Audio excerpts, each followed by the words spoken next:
Ləzzət axtarışı Neftçalada balıq festivalında. Neftçala balığıdır. Neftçala. Neftçala suşisi. Əvvəllər gəlin maşını belə olardı.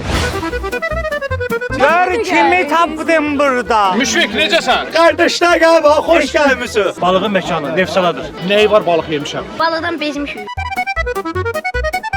Bu nədir bəs? Balıq kiftəsi. Tərxunlu balıq. Dadlı deyə. Balıq dişonkası. Balıq lüləsi. Balığın üstündə balığın ikrası. Şahit oldum sizi görüp. Mən heç yan görmürəm. Balıq dolması. Baxım ola. Necə dadlılar? Balıq paxlavası. Oo, şütüm ləvəngisi. Oo, balıq kaderi. Həqiqətən Azərbaycan mətbəxindən yoxdur. Baş sponsor Herba Flora. Sponsor Oba Marketlər şəbəkəsi.